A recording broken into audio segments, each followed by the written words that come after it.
Noah, thank you for today. A very, very important topic that you brought to the stage. One that isn't so comfortable for a lot, regardless of whether they're a real estate agent or not, but someone in a position of persuasion, negotiation skills and tactics. You brought that to the stage.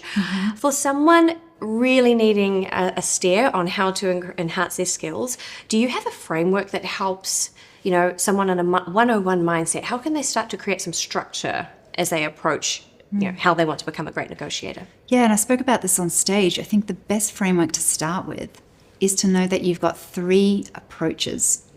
The first is the power approach that everyone recognizes because everyone's parents have said to them, if you don't eat your food, there's no dessert, right? Or unions will say, if you don't give us the raise that our constituency deserves, then we will strike. So this is the threat, the power approach. Is when you get someone to comply with you by threatening. They don't really have a say in the matter. The second approach is the rights approach, where you try to convince by showing all of the evidence. Here is why I'm correct. Here is why I'm right. Just hear me out. Here is all of the evidence. It's not about me. It's about fairness. It's about justice. And then the third approach is the interest-based approach, where you sell an idea to someone as, this is good for you, this is in service to you, you should want this. That's like presenting something as an opportunity. And while we mix and use all of these 3 approaches, it's really good to grow our repertoire and to understand that we have alternatives for each situation, and that each of these 3 approaches actually has its own unique way of planning. So I would start there for negotiators to get a handle on this is the ball game I'm playing, this is the interest-based game. And then there is a process for each of them. Perfect. That's a great way to break down what can be seemingly very daunting into a nice trifecta of constructs. So when you just mentioned then sort of playing the interest game, so is this assuming that there are at least 2 parties involved, right? So the first party needs to identify which of the 3 is going to land with the other party. So is that a function of listening, having a conversation to evaluate which of the 3 they're in? Yeah, well, it's a couple of things.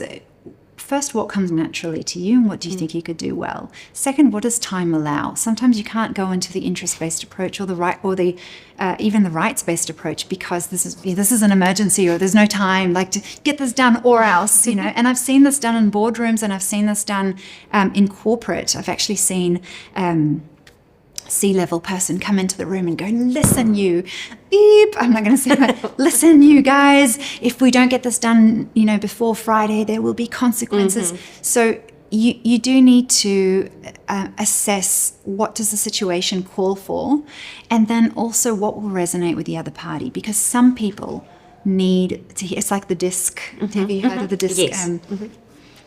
Framework. So when you understand that this person will respond well, to be persuaded into something. For example, I'd like to move overseas because you'll learn to surf and you'll be able to do this and we will learn a new culture and it'll be such an opportunity. If they like to be persuaded in that way, then use the interest-based approach. If they want hard evidence because they are an analytical person and they want to know why you deserve to be heard in the first place. Yeah.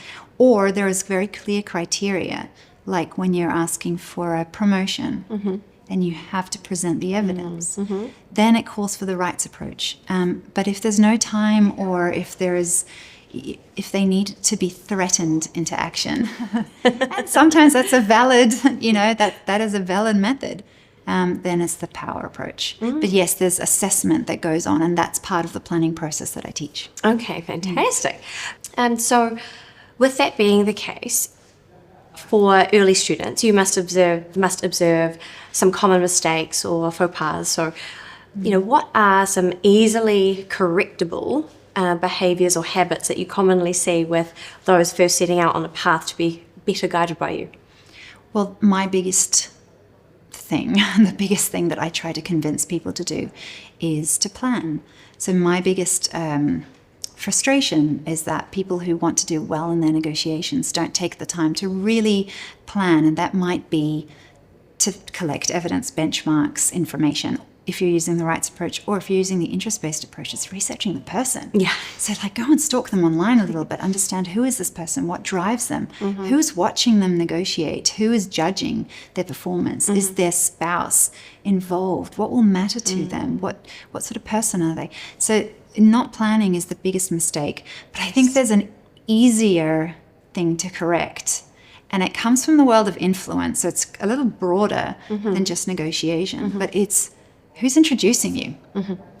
Because real estate agents, and not to offend anybody listening, but real estate agents don't always get the best rep.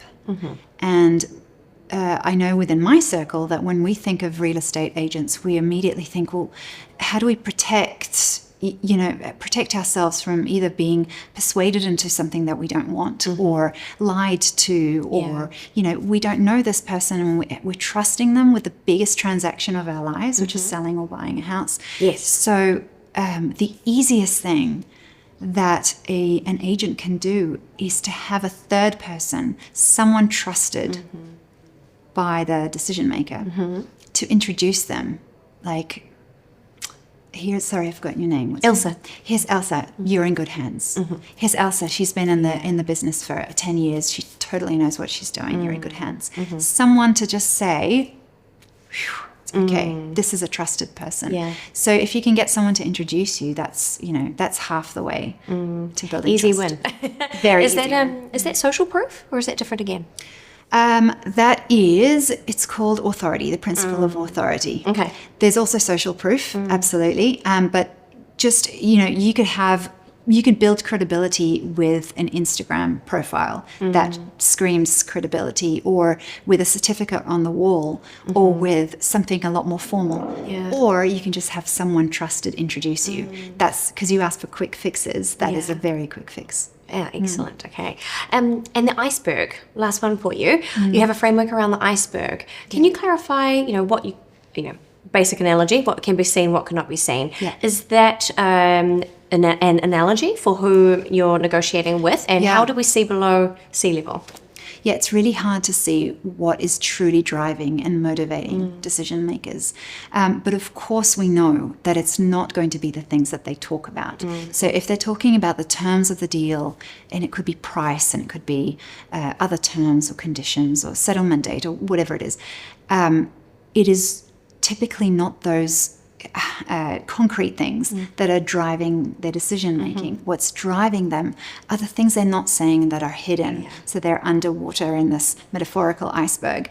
The things that are driving them are typically three things. They are safety, they are agency, and they are status. And notice that these things are intangible. Yeah. So they're very hard to measure, and we don't know.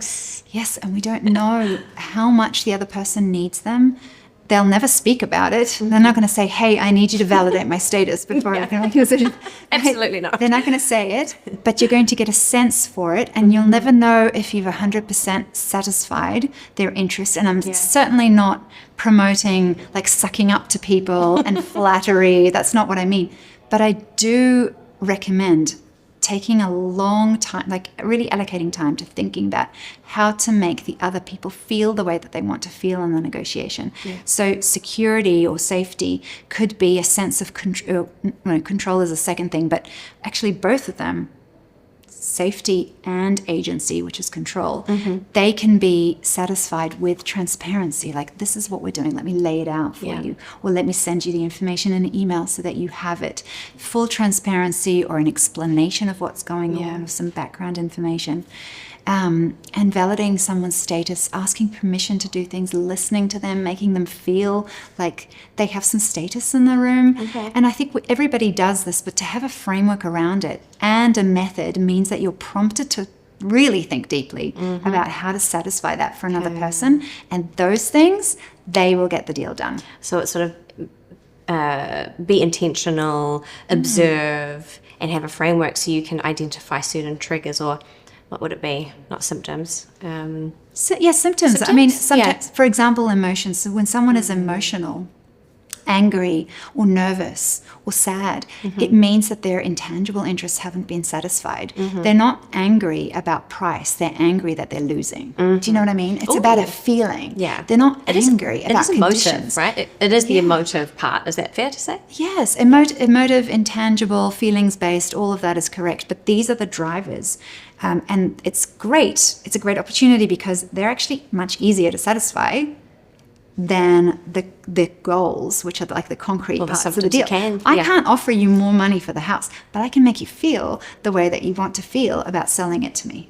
Because I can make you feel like you're giving it to a good family who would really appreciate it, who would give you flexibility in whatever it is that you needed. So that it's easier and more flexible to satisfy the things that are underwater, that are the intangibles. But I don't think that negotiators really allocate enough time to thinking about that strategically. They know it, but they don't strategize around it. So if you do training with me, for example, the first thing I give you are the tips, the proven methods of satisfying those needs before we even talk about the terms of the deal. Yeah, so you're actually looking at the target or the goal, right? Which is always the basis of a great plan.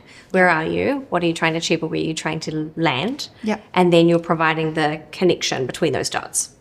That's right. Fabulous. And it's always through the intangibles. That's so interesting. I'm hearing a whole bunch of pennies drop as I'm realizing I didn't know how to articulate it, but there are certain tactics that I help my clients, when purchasing, in certain, personal letters and things like this, actually appealing to the emotive side. I think we need to call you in.